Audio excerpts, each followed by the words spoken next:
everyone, it's Shel C from PaperOcotilloStudio, and today I'm sharing with you another mixed media altered tag that I made using the prompts from Tag It Tuesday, which is a Facebook group that you can join, and they provide a prompt list with 4 prompts each month, and you can make a tag out of it.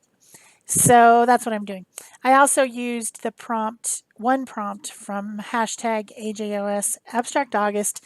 I know that I've been absent for almost a week and I haven't done any abstract pieces all that time. So I needed to get back to work and I decided that Tag It Tuesday would be a good place to go. So I'm still using those tags that have paint on them. This one was so ugly. It had brown and I don't know, yellow or something. Ugh, it was horrible. So I just put a couple coats of white gesso over it before I started. And then I was thinking about the prompt from Abstract August that's called Stacked. And so I decided to make kind of like a brick stack pattern using different stickers and tapes that I had. And one of the prompts for Tag It Tuesday is to use primary colors. So I was trying to use reds, blues, and yellows. And of course, there's some other colors in there because my tapes aren't solid colors. Some of these are printed stickers. Gina B. Aarons on her Etsy shop has a sheet of stickers that you can print for planners. And these ones that I've cut into strips are those. That's the shape of the sticker. And it's kind of like a rounded rectangle, long rectangle. And then, of course, I'm tearing off different bits of the tapes as well. And I'm not cutting. I'm not making it perfect. I'm not trying to be too crazy about it. I just wanted to add the colors to the background and make an interesting background. So I've got navy blue tapes, I've got red tapes with white, I've got some stickers that have flowers, I've got all different types of stuff, and I'm just sticking it on there. And then it occurred to me that it's kind of like a subway tile backsplash, only a lot more colorful. So you can tell I've been watching HGTV Home Improvement shows again.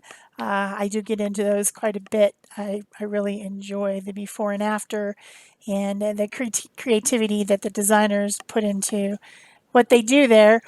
My house looks nothing like any of those. It would be super if it did, but it's not going to happen anytime soon. So I started at the bottom, just kind of building this brick grid thing, and making sure that I try to select colors that are mostly primary colors. And then I just started adding bits here and there a little bit. I don't know. I was looking at all the different tapes. I cleaned off the side of my table that was just piled with a bunch of stuff.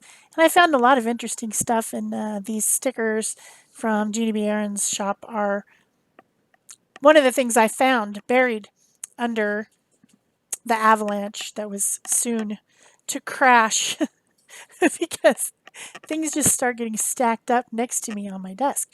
And then I push it over and I stack another stack, and I push it over and I stack another stack because things don't get put away, things don't get sorted. It's much more fun and interesting to play with your things than it is to put them away or try to organize them. So once I was done with all that whole pattern on the background there, I put a layer of fluid matte medium over the top and dried it with the intent that it would stay down better. Wasn't sure what my next step was going to be.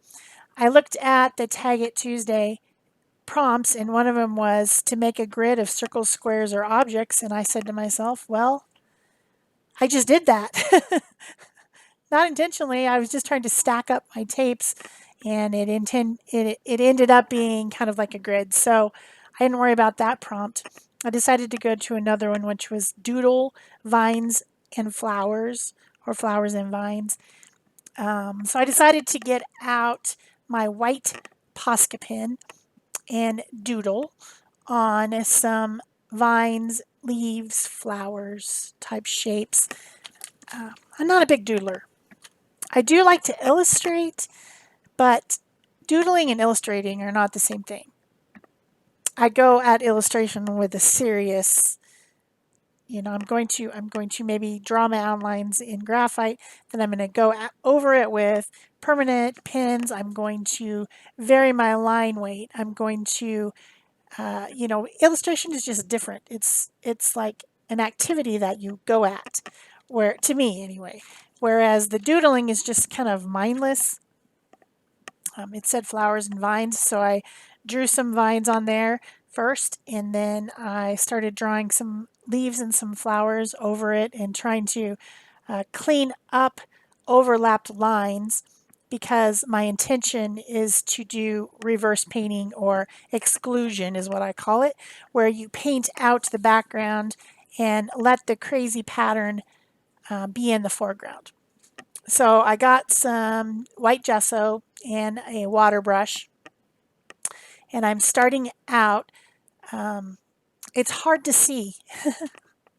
I think I need to start wearing, like, I don't know, glasses that, I mean, I have multi view lenses, but I think maybe the reading lens part needs to be stronger or something, because that white on the crazy background was tricky, and so I did end up messing up a few times. But since this whole thing has been sealed with that matte medium, I can use a damp paper towel to kind of clean up places that I messed up and, fix it. So I do have the gesso watered down slightly because I'm using a water brush, and the water brush has, it has the water inside the barrel, and then when you squeeze it, it squeezes out onto the brush.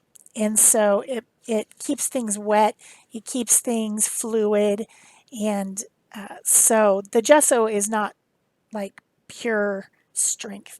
So I do end up having to make a second layer of gesso, because generally when I do this, I like to have some of the pattern peeking through.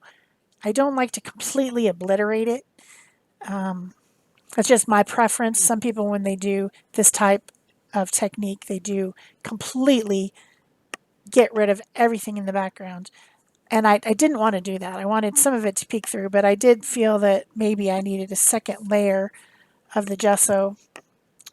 Still wasn't, the vines and flowers weren't standing out as much as I wanted them to, I guess. So on the second layer, I used a small round paintbrush instead of the water brush, so that I wasn't diluting the gesso at all. You know, I didn't want it to be diluted. I wanted it to be full strength, and that I felt excluded out enough of the background that the vines and the flowers were standing out more. And I was more happy with that. Now that I look at it, though, I might have even put a third coat on. Maybe I should have, but I didn't. I still have a little bit of streakiness, but I can see the pattern of the tapes through it, even though it's faint. I like it better that way. Plus, of course, it's textural, because all the tape that I put on there, there's a lot of texture. That grid texture is on there. So then I still wanted to work on my stuff a little bit more. I wanted to add in some more of the primary colors back in, and I wanted things to have a color without being completely painted by that color. I still wanted the background stuff to show through. So I just decided to use Posca paint pen. The ink in a Posca paint pen is acrylic. It's kind of a diluted acrylic. And I can just put a drop of it, just dispense a drop of it by pressing the pen down onto the paper. And then I can pick that color up and use my water brush, and it will make a diluted version of that color, because it's already watery, and then when I use the water brush with it, it's even more watery. So I can put this glaze over these things and blend it out with the water brush, and I get that glazing of blue over the vines and the leaves, and the glazing of yellow over the flowers. and it makes them stand out even more from the background, and it doesn't completely cover the stuff underneath. But that's what glazing is. It's like a translucent layer over the top of something that doesn't cover it because it's translucent. You could see through it.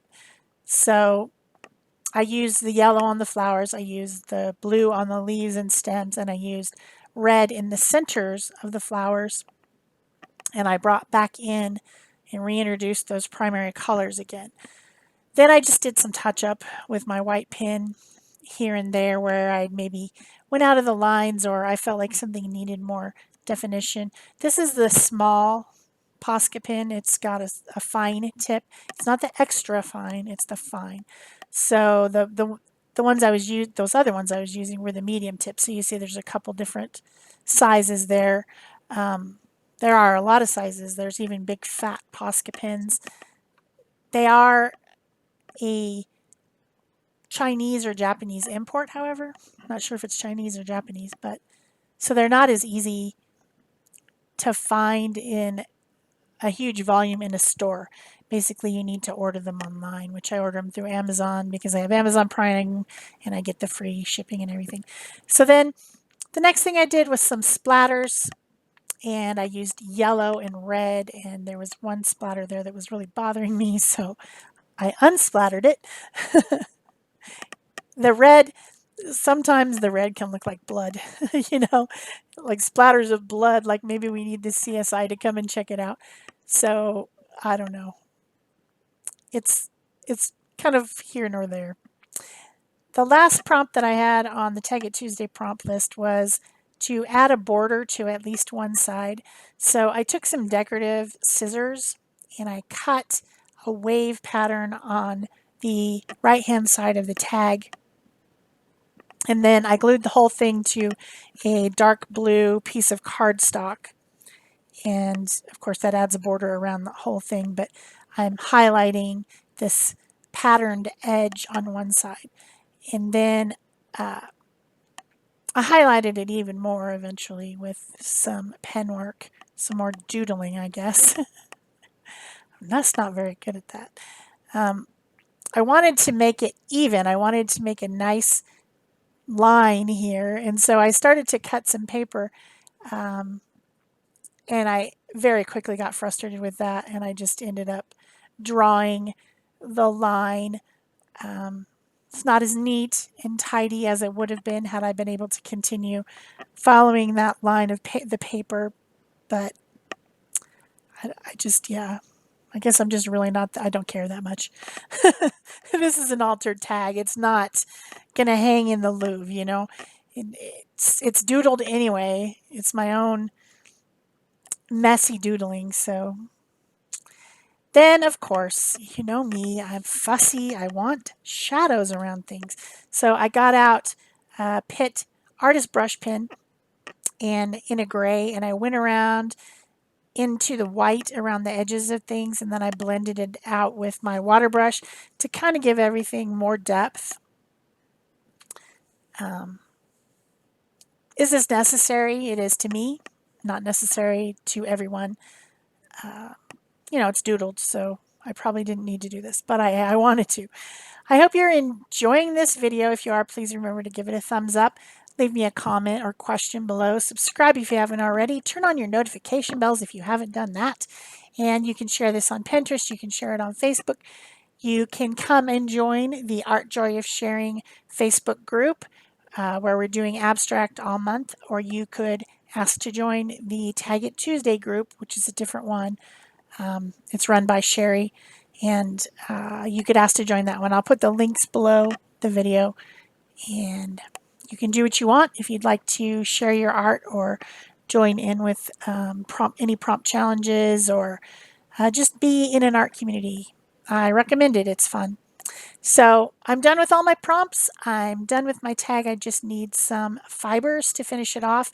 Since I had that wavy edge, I thought it would be fun to use a piece of rickrack, which is a type of trim.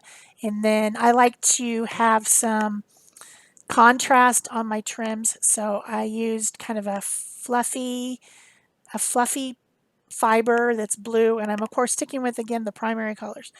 And then my last one is yellow from an embroidery floss card, and I put those through and then tied them on there by pulling them back through the loop, trimmed them down, and that is it for Tag It Tuesday, August 2020 altered shipping tag.